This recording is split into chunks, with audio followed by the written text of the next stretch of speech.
Hello and welcome, dear friends, at Lit eCity YouTube channel dedicated to English literature. And this is our third and final video on R K Narayan, one of the greatest and most popular novelist writers India have produced, who have written novels, non-fictions, and story collection.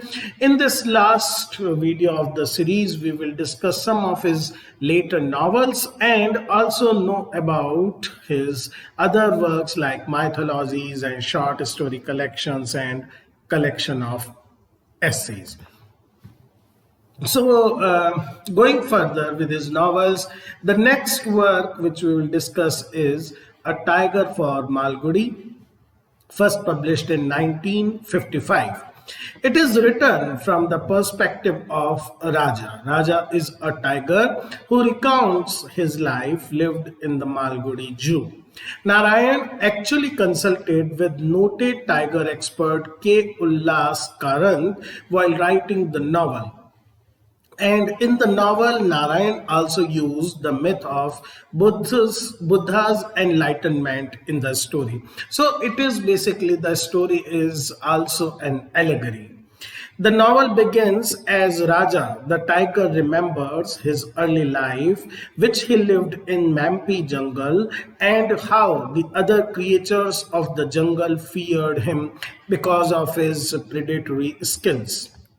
Now, one day, a female tiger challenges Raja and they both fight, nearly killing each other. A very wise jackal interferes and points out that instead of fighting each other, they should be friends together. They become friends and then they become mates together and bear children. Raja's three cubs are killed by hunters, and Raja seeks revenge, and he begins to hunt down villages and attacking livestock. He is soon captured by Captain, who is an animal trainer at a traveling circus. Captain and his wife Rita train Raja to perform stunts. In a particular stunt, which becomes quite popular with the public, is the stunt in which he drinks milk alongside a goat. Now, what happens one day? Unable to control his predatory impulse, Raja kills the goat and he is taken out of the show. Madan, a film director, wants to feature Raja in a film. There is a long talk between Madan and this captain, and finally, Madan is allowed to take him. During the shooting, Captain is always present while the shooting is going on. Raja feels quite uncomfortable in this alien setting, and during the shooting, Raja upsets Captain because of his non-cooperative behavior, and Captain tries to electrocute him as a punishment. Raja is not subdued as Captain thinks, and he retaliates by killing Captain. Obviously, the film set erupts into chaos, and taking advantage of this chaos and this state of confusion, Raja flees from there. First, he roams here and there, and then he comes to Malgudi and terrifies its denizens. Following a group of children, he reaches a school and falls asleep in the headmaster's office. There are a lot of attempts, but nobody dares to enter the office while Raja is there. A religious man, a saint, a holy man, master, enters the office and asks Raja to live with him. Raja is initially surprised that he is able to understand the master's speech, unlike other human beings, and he complies, becomes very calm, and this amazes the onlookers.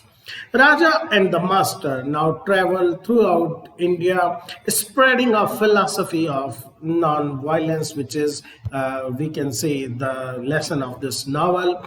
One day, a woman appears and demands that master returns to his abandoned family. She claims to be the wife of this holy person.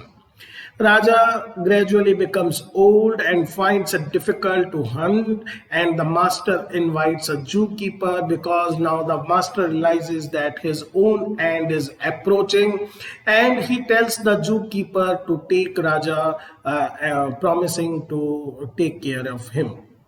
The master gives Raja a final assignment to move into the zoo and make children happy. As Raja and the master part ways, the master tells him that their spirits will meet again when their bodies are no longer necessary. So it's a very touching novel. It's a unique novel also because it is not told from the viewpoint of a human being, but rather from the viewpoint of a tiger. The next work which we will discuss is Talkative Man, first published in 1986, one of the very popular works by Narayan. And also it is one of the shortest novels by Narayan. It tells the story of Madhu. Madhu is a rich man who takes pride in talking, and he fancies himself as a freelance journalist, making a great contribution to the city newspaper. Actually, he is not such a great journalist. One day, at a railway waiting room, Madhu meets Dr. Run, who has just arrived in Malgudi from Timbuktu on some project. According to Dr. Run, that he has come there with an important project by UN. It is about some weed which can eradicate all other crops, and an urgent treatment has to be sought out. Madhu is forced to take him to his home as a guest, and when Madhu decides to publish an article about this strange man and his important mission in his paper. But as soon as the article is published, the news causes a scandal because a fat, ugly woman, Saras, arrives and she claims that she is wife of Dr. Run. At the same time, Madhu also learns through local gossip that Dr. Run is seducing Girija, who is the daughter of the old librarian of Malgudi. In the novel's hilarious and touching denouement, the talking man, or what he himself called TM, he realizes this is important. In fact, he calls himself TM, and the ironical fact is that though he is talkative man, he doesn't have much to talk about. He realizes that not only he, but also Dr. Run and his implacable wife are all engaged in creating fictions about themselves and their lives. An interesting feature is the addition of a postscript by Narayan, where he sort of gives an explanation for the short length of the novel, pointing out that he was not able to carry beyond 116 pages. The next novel we will discuss is The World of Nagaraj, published in 1990. A story of Nagras who lives in the house which is actually owned by his elder brother Gopi. Gopi treats Nagras, in fact he bullies Nagras always, and Nagras is quite a meek, quite a passive character. Nagraj is also a daydreamer, and he spends most of his time sitting at the pyal or veranda of his house while his wife worries about how to live. He also helps his friend Kumar at the Boeing Sari Center. Boeing Sari Center is a local shop, but he doesn't receive any remuneration for this, and he goes for Bordless, which is name of a cafe for coffee and tiffin. His wife Sita somehow puts up with him and his daydreaming. Now we come to know that until their father was alive, they all stayed together. But Gopi, even at that time, took the best room where he and his wife would stay locked in. Gopi's wife would cook dishes in limited portions and take them directly to the room. So even from the starting, Nagraj has suffered, we can say, sort of bullying from his elder brother. After the death of their father, when the will is read out, Gopi asks for the farmhouse and lands in the village. This suits Nagraj, who prefers having the house in Malgudi. One of the ambitions of Nagraj is to write a book, a grand book on Narad, the great ancient mythical Indian sage, for which he meets a lot of people. But this meeting, this gathering of information, he becomes more confused about the material he wants to use.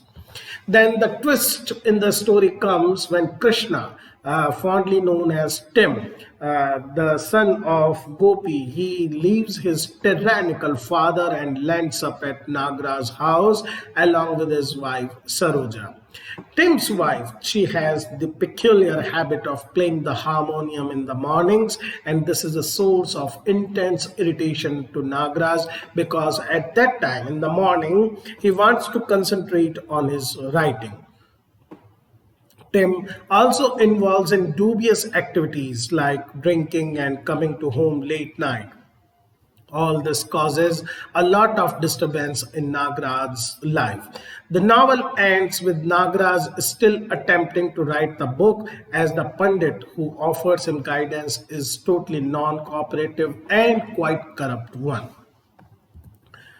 Other notable works include Grandmother's Tale, published in 1992. It is the last published novella by R K Narayan. It is structured as if it were the author's grandmother telling him a story about her mother, his great grandmother. Bala, the name of the protagonist, was married at the age of 7 to Vishwa, a boy of 10. One day, Vishwa just left bidding her goodbye, and he joins a group of pilgrims going to Pandaripur. Years later, because the villagers always taunt her Bala, now when she becomes an adult and mature, she leaves home determined to find him. She undertakes an arduous journey to Pune. She locates Vishwa and persuades him to return. So it's a very, we can say, touching tale, and all the qualities of Narayan writings can be witnessed in this novel. If we talk about short stories collection by R K Narayan, Malgudi Days, it was first published in 1942, round about more than 30 stories were there. An Astrologer's Day and Other Stories, it was published in 1947. Lawley Road and Other Stories, third collection, published in 1956. A Horse and Two Gods, it was published in 1970. Under the Banyan Tree and Other Story, the last short story collection, it was published in 1985. There are also mythology books by R K Narayan like Gods, Demons and Others, published in 1964. The Ramayana and the Mahabharata, published in 1973 and 1978 respectively. These books basically features stories and characters from great Indian epics and mythology. Some very important non-fiction books by R K Narayan include Next Sunday, published in 1960. It is collection of essays taken from his newspaper articles, mostly from the Hindu. My Dateless Diary, once again published in 1960. It is basically collection of autobiographical essays which were written while R K Narayan was residing in US on a Rockefeller Fellowship in 1956. And at that time, Narayan was also busy writing about The Guide, his most famous novel, and these collection include the writing process. Reluctant Guru, 1974. There are discursive essays on Indian spirituality and other matters. The Emerald Route, 1980, and it is a travelogue about Karnataka written on the request of Karnataka government of the time. Other non-fiction books include A Storyteller's World, published in 1989 by Penguin Books. Then we have The Writerly Life in 2002, Penguin Books. A Writer's Nightmare, selected essays. In this particular collection, once again, essays and works, non-fiction articles taken from his newspaper columns, they are published. Mysore, which was originally written in 1944, is once again a travelogue which is about the city of Mysore. A very important information regarding R K Narayan is Indian Thought Publication, which is a publishing house founded by R K Narayan in 1942.